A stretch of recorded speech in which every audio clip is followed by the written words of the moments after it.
सौभाग्यशाली गुरुमुखो, परम हितैषी, प्राण धन, रूहानियत के सम्राट श्री श्री 108 श्री द्वितीय शाही महाराज जी ने संपूर्ण भारत में भक्ति के कोने कोने में सत्संग आश्रम बनवाकर नाम का प्रचार करने की श्री आज्ञा फरमाई। लगभग हर गांव और हर शहर में नाम और भक्ति की गूंज पहुंचाने का प्रयास आरंभ हो गया। महाप्रभु जी ने अपने प्रेमी गुरुमुखों के लिए यह बहुत बड़ा उपकार किया। प्रेमी जिज्ञासु रूहें अपने अपने क्षेत्र के समीपवर्ती सत्संग आश्रम में जाकर आध्यात्मिक लाभ प्राप्त करने लगे। जिस क्षेत्र में आश्रम निर्माण अभी न हो पाए थे, वहाँ के गुरुमुख जन भी पावन श्री चरणों में आकर उन्हें भक्ति सुधा रस का पान करवाने के लिए आध्यात्मिक केंद्र स्थापित करने की विनय करने लगे। देश विभाजन के पश्चात सन 1948 में एक सिंधी परिवार बेंगलोर से श्री आनंदपुर में श्री 108 श्री द्वितीय शाही महाराज जी के श्री दर्शन करने हेतु आया। उन दिनों यातायात के साधन सुगम न थे, अतः कई दिन की यात्रा करने के पश्चात श्री आनंदपुर पहुँचे। जब वे श्री चरणों में उपस्थित हुए तो उन्होंने विनय की, प्रभु आप कृपा करके बेंगलोर में ही एक कुटिया बनवा दें ताकि हमें समीप ही कहीं सत्संग का लाभ प्राप्त हो सके। महापुरुषों की अनमोल वाणियों को श्रवण करने का शुभ अवसर मिल सके। श्री आनंदपुर हमें बहुत दूर पड़ता है, फिर यहाँ से जाकर हमें संत महात्माओं के दर्शन और सत्संग की आत्मिक खुराक भी नहीं मिलती। उनकी विनय पर ध्यान देते हुए श्री सद्गुरु महाराज जी ने मुस्कुराते हुए फरमाया, हम वहाँ कुटिया ही नहीं एक किला भक्ति का गढ़ बनाएंगे, जिससे एक दो रूहों को नहीं अपितु हजारों लाखों रूहों को आत्मिक लाभ प्राप्त होगा। श्री मौज को देखते हुए महात्मा भक्ति दयानंद जी ने सन 1954 में कवनेट पेट में एक छोटी कुटिया बनाई। उस समय कुछ एक परिवार ही श्री दरबार से जुड़े हुए थे। महापुरुषों की महिमा का प्रकाश शीघ्र ही सर्वत्र फैल जाता। यहाँ भी कुछ ऐसा ही हुआ। श्री परमहंसों की महिमा को श्रवण कर कुछ एक अन्य परिवारों ने नाम की दीक्षा ली और वे सत्संग का लाभ उठाने के लिए आश्रम पर आने लगे। महापुरुषों की कृपा दृष्टि की प्रतीक्षा में यह स्थान आंखें बिछाए बाट जोहने लगा। अनेक वर्ष व्यतीत हो गए। महात्मा जी ने इस पावन स्थान को पावन करने के लिए श्री चरणों में विनय की। श्री 108 श्री सद्गुरु महाराज श्री पंचम बादशाही ने शीघ्र ही इस पुकार पर ध्यान दिया। मौजों का सागर अपनी इलाही मौज में आया। दक्षिण भारत की ओर प्रभु ने पग है बढ़ाया। भक्ति और नाम का यहाँ डंका खूब बजाया। किया भव से पार जो चल शरण में आया। नैना अभिराम सकल गुणधाम महाप्रभु जी ने बेंगलोर में सर्वप्रथम सन 1974 में कृपा फरमाई। सत्संग आश्रम बहुत ही छोटा था। महात्मा परम विवेकानंद जी ने श्री चरणों में विनय की कि श्री आनंदपुर दरबार की महिमा के अनुरूप यह आश्रम बहुत छोटा है। किसी अन्य बड़े स्थान पर नया आश्रम बनाया जाए जहां संगत के ठहरने की सुविधा भी हो सके। आश्रम छोटा होने के कारण आप किसी भक्त जी के घर में ठहर गए। वहाँ से संत मंडली और कुछ प्रेमी भक्तों सहित दिन के समीप मैसूर में वृंदावन गार्डन देखने के लिए गए। साथ में कावेरी नदी बहती है। रंग बिरंगे पुष्पों से सुसज्जित यह गार्डन बहुत ही आकर्षक लग रहा था। स्थान स्थान पर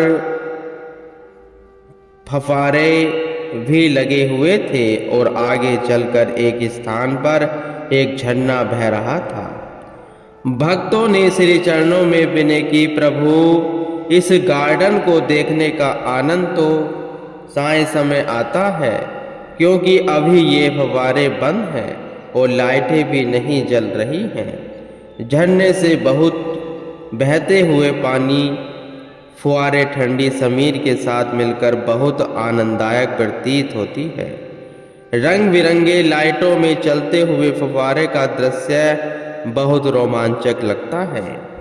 श्री प्रभु जी ने मौज में आकर महात्मा सुखात्मानंद जी को समीप बुलाकर फरमाया, महात्मा जी, यह सब बाहर के दृश्य जो आप देख रहे हैं ये सब अपने अंदर भी है न।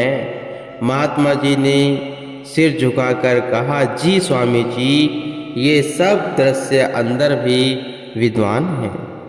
आपने पुण्य श्री प्रवचन फरमाए, कुदरत के ये वहाँ नज़ारे और करिश्मे देखकर जीव बुद्धि दंग रह जाती है, भ्रम में पड़ जाती है। अपने मन को इन वहाँ दृश्यों में नहीं भरमाना है, अपितु अपने अंतर मन में इनका अवलोकन करना है।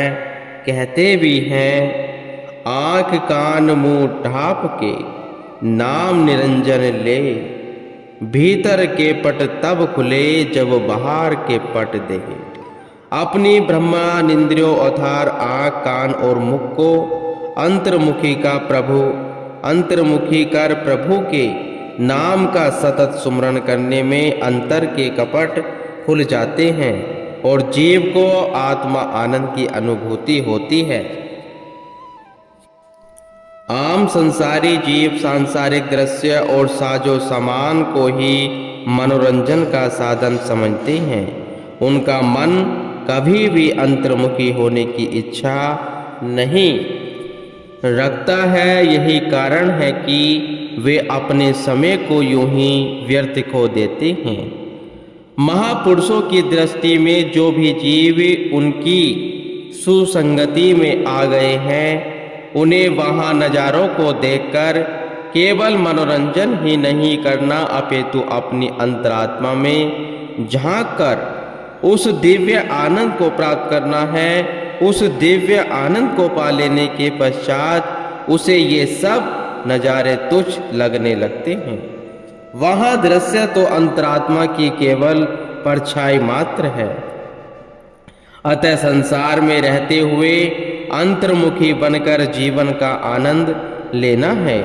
इस प्रकार भक्तों को अपनी रहस्यमय वाणी में से सचेत करते हुए महाप्रभु जी मैसूर से वापस बेंगलोर पधारे। बेंगलोर निवासी भक्त मदन लाल जी अपने कार्य व्यापार में इतने व्यस्त थे कि उन्हें एक मिनट भी सत्संग सुनने का अवकाश न मिलता। उनका बेंगलोर में एक होटल और थिएटर था। उनकी भक्तानी श्री आनंदपुर दरबार से जुड़ी हुई थी और वह भक्त जी से कहती थी, एक बार श्री आनंदपुर में चलकर देखो, सत्संग सुनो तो विदित होगा कि मनुष्य जन्म का क्या मूल्य है और इसकी क्या वास्तविकता है। इसे केवल सांसारिक धंधों में नहीं व्यतीत करना बुद्धिमत्ता नहीं है। वह श्री गुरु महाराज जी के दिव्य दर्शन और सेवा सत्संग का महत्व सुनाती। श्री आनंदपुर की महामहिमा को सुनाते सुनाते भक्त जी को अंतरात्मा में आत्मा जागृत उत्पन्न हुई। भक्तानी के बार बार आग्रह करने पर वे श्री आनंदपुर पहुंच गए। बैसाखी का पर्व था। उस समय श्री सद्गुरु महाराज जी श्री पंचम बादशाही जी दिव्य सत्संग हॉल में सुंदर सिंहासन पर विराजमान थे। संगतों की कतारें लगी हुई थी। जैसे ही भक्त जी की माथा टेकने की बारी आई तो आपने मुस्कुराते हुए पूछा, भक्त जी आ गए हो अपने घर, कहो कैसे हो। आपके दिव्य मुखमंडल और नूरानी तेजोमय छवि के दर्शन मात्र से भक्त जी का कायाकल्प हो गया। उन्होंने विनय की, प्रभु आज मुझे यह अनुभव हो गया है कि स्वयं परमात्मा ही इस सुंदर स्वरूप में श्री आनंदपुर में प्रकट हुए हैं।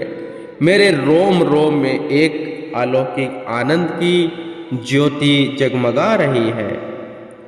अब आप मुझे नाम दीक्षा दीजिए और बेंगलोर में मेरे गृह को अपने पावन श्री चरणों से कृतार्थ कीजिए। श्री वचन हुए, आपके गृह को कृतार्थ करने के लिए हम अवश्य आएंगे और आपको भी इस सेवा में पूर्णतः समर्पित होना पड़ेगा। बेंगलोर में आपके गृह से सत्संग का कार्य आरंभ होकर पुनः वहां आश्रम स्थापित किया जाएगा। श्री सद्गुरु महाराज जी ने भक्त जी की विनय पर सन 1976 में उनके घर कृपा फरमाई।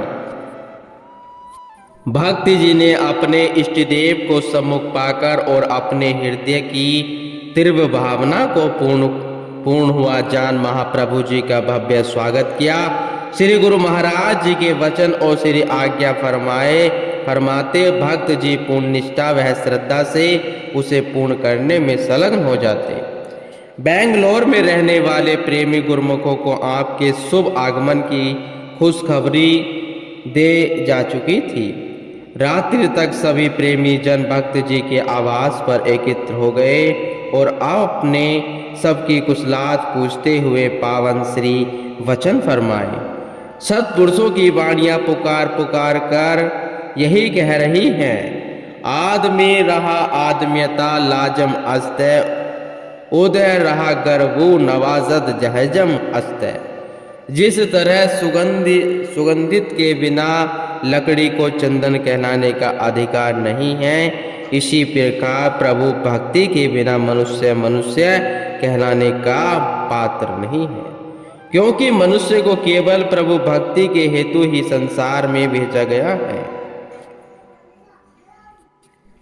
प्रभु भक्ति की चाहना ही जीव को मानव जन्म में ले आई, वरना मानव देह प्राप्त करने का अन्य कोई प्रयोजन नहीं था। जीव आकाश के शिखर से गिरकर रसातल में आया, यानी सतलोक से उतरकर दुखपूर्ण संसार में आया। यह कभी मत समझना कि जगत के कार्य व्यवहार के लिए है, यह आना हुआ है। यहाँ तो जीव अपनी आत्मा को परमात्मा से मिलाने और उनसे प्रेम भक्ति का उपहार प्राप्त करने के लिए आया है। विचार करो कि मनुष्य जिस देह को लेकर आया है, क्या उसको पाने के लिए तत्पर है या संसार में आकर भ्रमित हो गया है।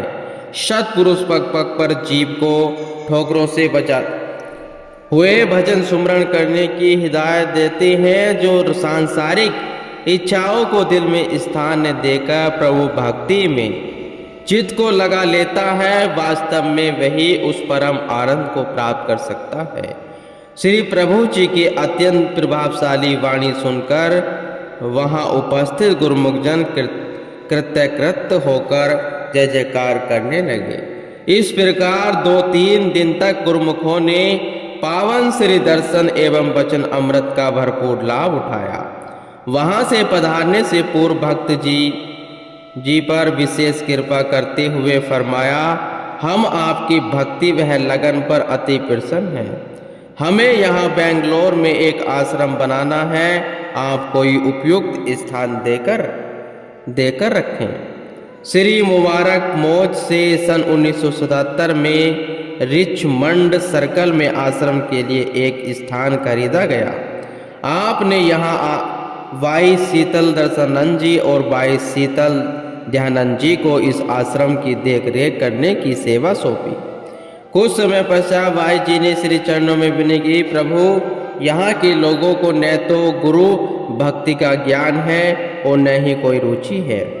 इनकी रुचि और ध्यान ज्यादातर कर्म कांडों की ओर है। आपने फरमाया, आप चिंता न करें, बहुत ही शीघ्र एक दिन ऐसा आएगा कि यहाँ संगत संभाले नहीं संभलेंगी। यहाँ आकर लोगों को भक्ति वह रूहानियत की वह दात मिलेगी जिसे पाने के लिए देवी देवता भी तरस रहे हैं। आत्मा को वह सुख मिलेगा, वह शांति मिलेगी जो माया के सामानों से हरगिज नहीं मिल सकती। हर प्रकार के गम वह दुख कष्टों से मुक्ति मिलेगी। इस भक्ति की सच्ची दात को पाने के लिए भक्ति की अभिलाषी रूहें स्वतः ही यहाँ खिंची चली आएंगी और महापुरुषों के चरण शरण ग्रहण कर अपने मनुष्य जन्म के उद्देश्य को पाने में सफल होगी। महापुरुषों के अथक परिश्रम से उनके अपने पावन वचन बहुत ही शीघ्र बलीभूत हुए। जिस प्रकार छप्पी में श्री 108 श्री तित्यवाद साहिब महाराज जी ने श्रीमान जी को फरमाया कि यहाँ सत्संग आरंभ करो, जबकि वहाँ के लोग सत्संग की महिमा से बिल्कुल अनभिज्ञ थे। आज भी वही दृश्य यहाँ का था जब बाई जी की विनय पर श्री 108 श्री पंचम बादशाही महाराज ने यही वचन फरमाए कि आप सत्संग आरंभ करो। संस्कारी रूहें खुद वह खुद यहाँ दौड़ी चली आएंगी गुरुमुखो।